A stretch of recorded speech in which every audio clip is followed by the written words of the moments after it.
ఆహార భద్రతా చట్టం. ప్రతి ఒక్కరికి ఆహారం దొరకాలని చెప్పి అది ఒక హక్కుగా ఈ దేశంలో చట్టాన్ని తీసుకొని వచ్చినటువంటి గొప్ప ప్రధానమంత్రిగా మనం అందరం గుర్తు చేసుకున్నటువంటి అంశం అధ్యక్ష. అట్లాగే స్ట్రీట్ వెండర్స్ గురించి కూడా ఈ దేశంలో ఆలోచన చేసి పెద్ద ఎత్తున గ్రామీణ ప్రాంతాల్లో క్రయ విక్రయాలు జరిపే వ్యాపారుల రక్షణ కోసం వాళ్ళ జీవన ప్రమాణాలు పెంచడం కోసం తీసుకొచ్చినటువంటి ఈ చట్టం కూడా ఈ దేశ ఆర్థిక విధానాన్ని గతిని కూడా కింది స్థాయిలో పేదరికంలో ఉన్నటువంటి ప్రజలకి ఉపయోగపడిందని చెప్పటం మనం అందరం ఈరోజు దేశంలో గమనిస్తూ ఉన్నాం అధ్యక్ష. అట్లాగే 2013 భూసేకరణ చట్టం అధ్యక్ష. ఈ భూసేకరణ చట్టానికి సంబంధించి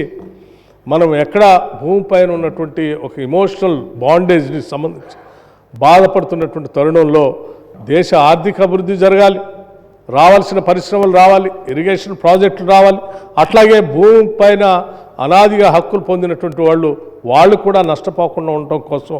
కావాల్సిన రీతిలో పెద్ద ఎత్తున అనేక మార్పులు తీసుకొచ్చి వాళ్ళు కూడా బాధపడకుండా ఉండే విధంగా తీసుకొచ్చిన ఈ చట్టం నిజంగా ఒక రివల్యూషనరీ చట్టం అని చెప్పి ఈ దేశంలో ఆనాడు ప్రగతిశీల భావాలు కలిగినటువంటి వాళ్ళందరూ కూడా దీన్ని శ్లాఘించినటువంటి విషయం కూడా మనందరికీ తెలిసింది. అట్లాగే అధ్యక్ష, ఈ దేశంలో అమానమైనటువంటి మాన్యువల్ స్కావెంజింగ్ చట్టం, ఇది తరతరాలుగా వస్తున్నటువంటి ఈ స్కావెంజింగ్ విధానాన్ని పూర్తిగా రద్దు చేస్తూ దీనికి సంబంధించి 2013లో తీసుకొచ్చినటువంటి చట్టం, ఆ చట్టంలో వాళ్ళందరికీ పునరావాసం కల్పించేటువంటి విధానం ఈ ఆనాటి ప్రధాని మన్మోహన్ సింగ్ గారికి ఈ దేశంలో అత్యంత వెనుకబడి అమానమైనటువంటి స్కావింగ్ విధానంలో ఉన్నటువంటి ప్రజల యొక్క మనోగతాన్ని కూడా అర్థం చేసుకుని వాళ్ళ జీవితాల్లో కూడా మార్పు రావాలని తీసుకొచ్చినటువంటి ఈ చట్టం నిజంగా ఈ దేశ గౌరవాన్నే ప్రపంచ దేశాల్లో పెద్ద ఎత్తున పెంచింది అధ్యక్ష. అట్లాగే ఇటువంటి అనేక రకాలైనటువంటి చట్టాలతో పాటు ఈ దేశంలో ఉన్నటువంటి ప్రజల యొక్క ఆలోచనలకు అనుగుణంగా ఒక ప్రధానమంత్రిగా ఒక సామాన్యుడిగా ఈ దేశంలో వారు అందించినటువంటి పాలన ఈ దేశంలో పాలన చేసే అందరికి కూడా ఇది ఒక రకమైనటువంటి ఇన్స్పిరేషన్. అట్లాగే వారి మార్గం అందరికీ అనుసరించదగినటువంటి విషయంగా ఈరోజు రాజకీయాల్లో ఉన్నటువంటి వాళ్ళందరూ కూడా గమనించాలి అధ్యక్ష. అట్లాగే ఈ దేశంలో ఉన్నటువంటి ప్రజలందరికీ మన్మోహన్ సింగ్ గారు చేసినటువంటి సేవలు, వారు చూపించినటువంటి దార్శనికత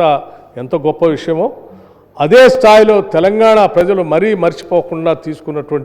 వారు తీసుకున్న నిర్ణయం తెలంగాణ ప్రజలకి అత్యంత ఇష్టమైనటువంటి నిర్ణయం అధ్యక్ష.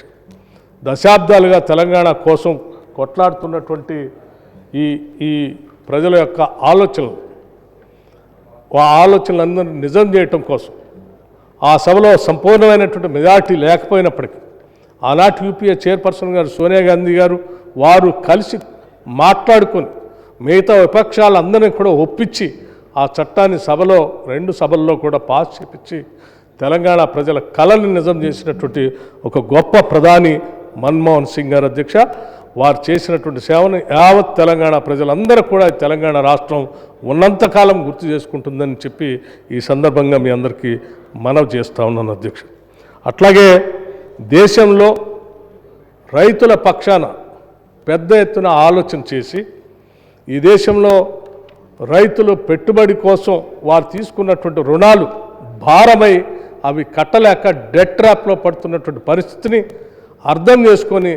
దేశవ్యాప్తంగా మొట్టమొదటిసారి రైతులు తీసుకున్నటువంటి రుణాన్ని మాఫీ చేసినటువంటి మొట్టమొదటి ప్రధాని కూడా డాక్టర్ మన్మోహన్ సింగ్ గారు. ఈ విషయాన్ని ఈరోజు మనం ఈ రాష్ట్రంలో 2 లక్షల రూపాయల రుణమాఫీ చేసుకున్నటువంటి సందర్భంలో నేరుగా 21,000 కోట్ల రూపాయలు తెలంగాణ రాష్ట్రం రైతుల అకౌంట్లో వేసామనంటే దానికి మార్గదర్శి కూడా ఆనాటి మన్మోహన్ సింగ్ గారే అని చెప్పి ఈ సందర్భంగా మనందరం గుర్తు చేసుకుంటూ మరొకసారి వారి ఆత్మకి శాంతి కలగాలని వారి కుటుంబ సభ్యులందరికీ కూడా నా ప్రగాఢమైనటువంటి సానుభూతి తెలియజేస్తూ సభానాయకులు ప్రవేశపెట్టినటువంటి ఈ తీర్మానానికి ముఖ్యంగా భారతరత్న ఇవ్వాలని చెప్పినటువంటి అంశాన్ని ఏకగ్రీవంగా సభలో ఉన్నటువంటి సభ్యులు అందరూ కూడా దానికి ఆమోదం తెలపాలని, అట్లాగే ఒక ప్రముఖమైనటువంటి ప్రాంతంలో వారి విగ్రహాన్ని పెట్టాలని చెప్పి గౌరవ ముఖ్యమంత్రి గారు చెప్పినటువంటి అంశాన్ని కూడా అందరం సానుకూలంగా స్పందించి దానికి ఆమోదం తెలపాలని చెప్పి